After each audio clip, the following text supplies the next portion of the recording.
Hello बच्चों, welcome to Sai education. आज मैं आपको क्लास 10th का क्वेश्चन पेपर जो 2010 में आया था उसको सॉल्व करके दिखाऊंगी। बच्चों, अगर आप 10 इयर्स करते हैं क्लास 10th के तो उसमें भी आपके मार्क्स 60 to 70% ईज़िली आ जाते हैं अगर आप उनका रेगुलर रिवाइज करते हैं तो। चलिए स्टार्ट करते हैं। ये क्वेश्चन पेपर है जो 2010 का क्वेश्चन पेपर है।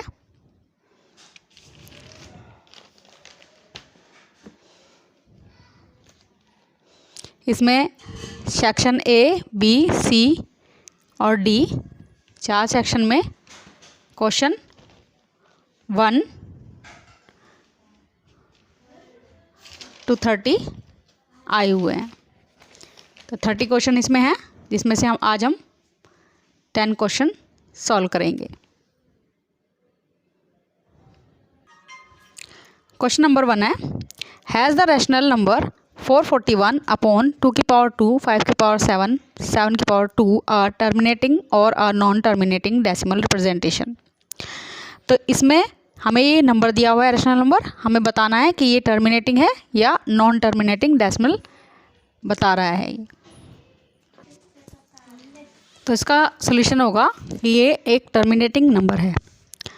टर्मिनेटिंग का मतलब होता है अगर डिनोमिनेटर में 2, 5 या 2 और 5 का मल्टीपल नंबर हो तो वो टर्मिनेटिंग नंबर होता है।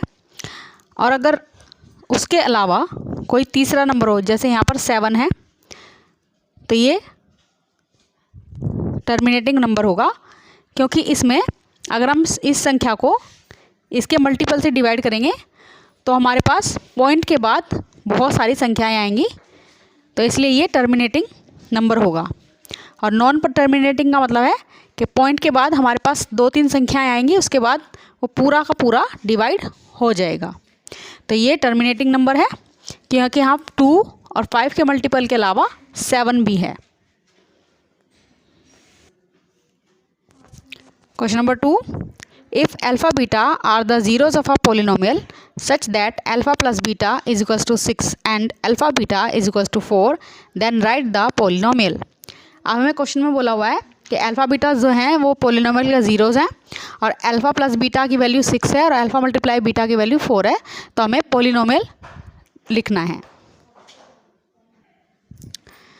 तो हमें गिवन है alpha plus beta is equals to 6, तो अल्फ़ा प्लस बीटा होता है -b अपॉन a के इक्वल, और अल्फ़ा मल्टीप्लाई बीटा दिया हुआ है 4 और ये होता है c अपॉन a के इक्वल। तो यहाँ पर हमें a गिवन नहीं है, a इसमें भी 1 है, a इसमें भी 1 नहीं, यानी a आ गया हमारा 1।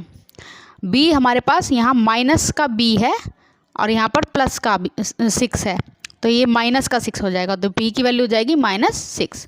और c हमारे पास यहाँ क्या है 4। तो हमारे पास जो पोलिनोमियल होता है वो ax² plus bx plus c की फॉर्म में होता है, जिसमें से a भी हमारे पास है, b भी हमारे पास है और c भी हमारे पास है। तो हम लिखेंगे a मीन्स 1 यानी कि x² प्लस bx, तो -b है 6 है -b, तो -6x प्लस 4 यानी c कितना है हमारे पास 4, तो ये हमारे पास पोलिनोमियल हमारा आ गया है। क्वेश्चन नंबर 3 है, if the sum of the first p terms of an AP is AP² plus BP, find its common difference. तो हमें AP का सम दिया हुआ है फर्स्ट p टर्म्स का, वो है AP² प्लस BP, और हमें कॉमन डिफरेंस यानी कि D फाइंड करना है। तो SP हमें दिया हुआ है AP² प्लस BP, तो सम ऑफ 1 टर्म निकालेंगे हम। तो यहाँ पर p की जगह हम 1 रखेंगे, जहाँ पर भी p है वहाँ पर हम 1 रखेंगे। तो S1 आ गया हमारा a मल्टीप्लाई 1 का स्क्वायर प्लस b p, यानी कि S1 आ गया हमारा a प्लस b। अब हम सम ऑफ फर्स्ट 2 टर्म्स निकालेंगे। सम ऑफ फर्स्ट 2 टर्म्स यानी कि S2 निकालना है। S2 यानी p की जगह हमें 2 रखना है, 2 पुट करना है, यानी कि a 2 का स्क्वायर प्लस बी 2, यानी कि सॉल्व करके आया 4a प्लस 2b। अब हम a2 निकालेंगे यहाँ से, यानी कि सेकंड टर्म, तो वो आएगी s2 माइनस s1, यानी कि 4a plus 2b minus a plus b। ये जो टर्म निकली है वो s2 और माइनस s1। तो हमारे पास ये, हम इसको ओपन कर देंगे तो आएगा 3a प्लस b। देन हम d निकाल लेंगे। d आता है हमारा a2 माइनस a1, यानी कि जो हमारी ap की टर्म है उसमें फर्स्ट टर्म और सेकंड टर्म है दी हुई, तो सेकंड टर्म में से फर्स्ट टर्म हम माइनस करेंगे तो हमारे पास d आ जाता है। तो सेकंड a2 है हमारे पास 3a प्लस b जो हमारा निकला है, और a1 वही होता है जो s1 होता है। a1 और s1 इक्वल होता है, बात बराबर होती है। तो a1 है हमारा a प्लस b, तो हमारे पास यहाँ से वैल्यू आ गई इसकी 2a, क्योंकि b से b कट जाएगा, b भी माइनस हो जाएगा, b से भी कट जाएगा, 3a में से माइनस करेंगे a तो 2a आ जाएगा। तो कॉमन डिफरेंस हमारे पास आ गया 2a। Question number 4, in figure 1, ये फिगर 1 है। S and T are points on the sides PQ and PR। PQ और PR पे S और T दो पॉइंट्स हैं रिस्पेक्टिवली ऑफ ट्राइंगल PQR पे, सच दैट PT, तो हमें PT की वैल्यू दी हुई है 2 और TR की वैल्यू दी हुई है 4। तो ST is parallel to QR और ST QR के पैरेलल है, जो कि दिखाई भी दे रहा है। Find the ratio of the areas of triangle PST। Triangle PST और ट्राइंगल PQR का रेशियो हमें फाइंड करना है एरियाज़ का। करते हैं। ऐसे क्वेश्चंस में सबसे पहले जो हमें गिवन है क्वेश्चन में, हम पहले सारा ब्यौरा दे देंगे, देन हमें फाइंड क्या करना है हम वो लिखेंगे। टू फाइंड क्या करना है, ratio of areas of triangle PST and triangle PQR, इनके एरियाज़ का रेशियो हमें फाइंड करना है। तो हम पहले देखेंगे कि कॉन्ग्रुएंट कैसे हैं in triangle PST and triangle PQR। अब ट्राइंगल PST और PQR में हमारे पास जो जो चीज़ें दी हुई हैं हम उसको लिखेंगे। ट्राइंगल एंगल S और एंगल Q कोरस्पॉन्डिंग एंगल्स है। Angle S and angle Q ये कोरस्पॉन्डिंग है, इसलिए ये इक्वल है, और ब्रैकेट में हम उसका रीज़न भी लिखेंगे कि ये कोरस्पॉन्डिंग एंगल्स हैं। देन एंगल P दोनों में, PST में और PQR में एंगल P कॉमन है, तो angle P is equals to angle P, ये कॉमन एंगल है। तो हमारा जो ट्राइंगल PST है वो कॉन्ग्रुएंट हो जाएगा ट्राइंगल PQR के बाय AA सिमिलैरिटी। देन हम एरिया ऑफ टू सिमिलर, अब हमने ये प्रूव कर दिया है कि ये दोनों सिमिलर एंगल है, तो हम इनके एरिया का जो रेशो है वो फाइंड करेंगे। तो लिखेंगे area of triangle PST upon area of triangle PQR, ये होगा PT square upon PR square, PT square upon PR square, यानी कि एक साइड को लेंगे हम, PT square upon PR square, ये एरिया होगा इनका। तो area of triangle PST upon area of triangle PQR। अब PT स्क्वायर को तो हम PT स्क्वायर ही लिखेंगे, अब PR स्क्वायर को हम लिख सकते हैं PT प्लस TR, तो लिखेंगे PT प्लस TR का होल स्क्वायर PR के बदले। देन हम इनकी वैल्यू पुट कर देंगे, area PST upon area triangle PQR। हम वैल्यू पुट करेंगे, PT था हमारा 2 स्क्वायर, अब PT है यहाँ 2 प्लस TR है यहाँ पर 4 इनका square, then area of triangle PST upon area of triangle PQR। 2 2 जा 4, 2 और 4 होते हैं 6, 6 6 जा 36। देन इनको हम डिवाइड कर देंगे तो आया 1/9। तो हमने रेशो फाइंड कर लिया है ट्रायंगल PST और ट्रायंगल PQR का, तो है 1:9। क्वेश्चन नंबर 5 इन फिगर 2, ये फिगर 2 है। Triangle AHK is similar to triangle ABC। ये हमें पहले ही दिया हुआ है कि ये दोनों ट्रायंगल जो हैं वो सिमिलर हैं। इफ़ AK इज़ 10, तो AK हमें 10 दिया हुआ है और BC हमारा 3.5 है और HK हमारा 7 है। फाइंड करना है हमें AC, ये हमें फाइंड करना है। तो हमें गिवन है ट्रायंगल AHK कॉन्ग्रुएंट है ट्रायंगल ABC के। तो हम इसका रेशो लिखेंगे AK upon AC is equals to HK upon CB या BC। अब हमें वैल्यू निकालनी है AC की, तो बाकी चीज़ों को हम एक साथ कर देंगे। तो AC होगा यहाँ BC multiply AK upon HK। Value put करेंगे 10 मल्टीप्लाई 3.5 अपॉन 7 यानी कि 5 सेंटीमीटर। तो AC आ गया हमारा 5 centimetre. Question number 6 if 3x is equals to cosec theta and 3/x is equals to cot theta, find the values of 3 bracket x² minus 1/x²। तो हमें 3x दे रखा है कोसेक थीटा के इक्वल और 3/x दे रखा है कोट थीटा के equal. तो हमें इसकी वैल्यू फाइंड करनी है। तो हम क्वेश्चन में जो दे रखा है उसी के अकॉर्डिंग हम फॉर्मूला लिखते हैं। अब यहाँ पर हमें कोसेक थीटा और कोट थीटा दे रखा है, तो हमारे पास एक फॉर्मूला है कि cosec square theta minus cot square theta 1 के इक्वल होता है।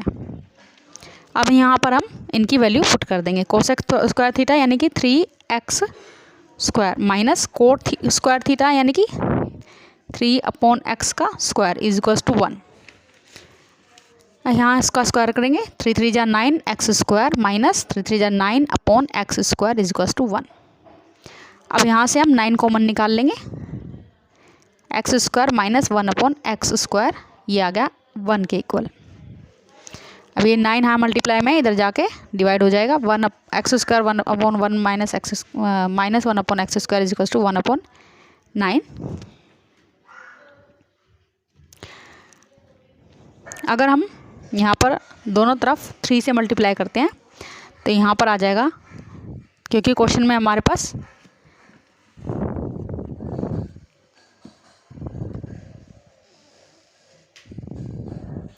थ्री दिया हुआ है, इसलिए हम यहाँ पर 3 से मल्टीप्लाई करेंगे x² माइनस 1/x²। तो यहाँ पर हम 3 से मल्टीप्लाई करेंगे तो ये 1/3 आ जाएगी, यानी कि इस पूरे की वैल्यू आ गई 1/3। Question number 7 if P to P is the midpoint of the line segment joining the points A 6 - 5 and B -2 11, find the value of P। तो हमें यहाँ मिड पॉइंट दे रखे हैं लाइन सेगमेंट्स के, जो पॉइंट A और B को जोड़ते हैं मिड पॉइंट है P to P। यहाँ पर हमें P की वैल्यू फाइंड करनी है। तो हमें मिड पॉइंट दे रखे हैं, ये मिड पॉइंट दिया हुआ है तो हम मिड पॉइंट थ्योरम लगाएंगे। ये x1 है, ये y1 है, ये x2 है, ये y2 है। तो मिड पॉइंट थ्योरम का फॉर्मूला होता है, अगर हमें x की वैल्यू फाइंड करनी है तो x1 + x2 अपॉन 2, अगर y की वैल्यू फाइंड करनी है तो y1 + y2 अपॉन 2। तो हम फाइंड करेंगे x फाइंड करेंगे x1 + x2। x1 यहाँ पर 6 प्लस -2 अपॉन 2, और y फाइंड करेंगे तो y1 + y2 अपॉन 2। तो वैल्यू फाइंड हो जाएगी, यहाँ से हम वैल्यू फाइंड करेंगे 6 - 2 = 4, 4/2 = 2। तो x की वैल्यू आ गई 2। यहाँ भी 11 में से 5 गए 6, 6/2 होएगा 3, यानी कि x की वैल्यू 2 आ गई और y की वैल्यू यहाँ पर 3 आ गई। देन जो हमें p दिया हुआ है 2p, वो 2 और 3 के इक्वल होगा, यानी कि 2 के इक्वल है और p 3 के इक्वल, यानी p की वैल्यू आ गई यहाँ से 3। Question number 8, if a 1 2, b 4 3 and c 6 6 are the 3 vertex of the parallelogram A B C D. A B C D के 3 वर्टेक्स हैं, ए बी सी और डी। डी हमें पता नहीं है, तो डी हमें फाइंड करना है। डी के कोऑर्डिनेट हमें ए बी और सी दिए हुए हैं, तो हम डी के वर्टेक्स को मान लेंगे एक्स वाई। तो यहाँ पर हमें ए सी और बी डी इसके 2 डायगोनल्स दिए हुए हैं, तो यहाँ पर हम मिड पॉइंट थ्योरम का फॉर्मूला लगाएंगे। Mid point of A C is equals to होंगे mid point of B D के इक्वल। यहाँ पर मिड पॉइंट थ्योरम लगाएंगे हम। हमें पता है कि अगर हमें x निकालना होता तो x1 + x2 अपॉन 2, और अगर y निकालना होता तो y1 + y2 अपॉन 2। तो हम यहाँ पर a और c में लगाएंगे पहले ये फॉर्मूला, और इज इक्वल्स टू b और d में लगाएंगे ये वाला फॉर्मूला। तो यहाँ पर लगाएंगे हम, a था हमारा 1 2, b था हमारा 4 3, c था हमारा 6 6। लगाते हैं, तो x1 + x2, तो ये x1 y1 है, ये x2 y2 है, यहाँ पर ये x2 y2 है इसका, a और c का लगाते हैं। तो यहाँ से आएगा 1 + 6/2 और यहाँ से आएगा 2 + 6/2, ये इक्वल होगा। अब यहाँ पर x1 y1 है और ये x2 y2 है, तो लगाएंगे x + 4/2 और y + 3/2, तो ये आया 7/2 और ये इसके इक्वल होगा, और यहाँ पर आया 8/2, ये इसके इक्वल होगा। तो यहाँ से हमें x की वैल्यू फाइंड हो जाएगी। ये क्रॉस मल्टीप्लाई करते हैं या फिर हम सीधा यहाँ से इसको कर देते हैं, कट कर देते हैं। तो x की वैल्यू यहाँ से आ गई 7 - 4 यानी कि 3, और y की वैल्यू आ गई 8 - 3 यानी कि 5। तो हमारे पास ये d के वर्टेक्स x और y फाइंड हो गए हैं, जो है 3 और 5। Question number 9, the slant height of a frustum of a cone is 4 centimetre and the perimeter of its circular ends are 18 centimetre. तो एक फ्रस्ट्रम है जो कोन शेप में है, उसका जो कोन है उसकी जो स्लैंट हाइट है वो 4 सेंटीमीटर है, और पेरीमीटर जो है उसके सर्कुलर एंड का वो 18 सेंटीमीटर है और 6 सेंटीमीटर है। तो find the curved surface area of the frustum. Frustum का कर्व्ड सरफेस एरिया हमें फाइंड करना है।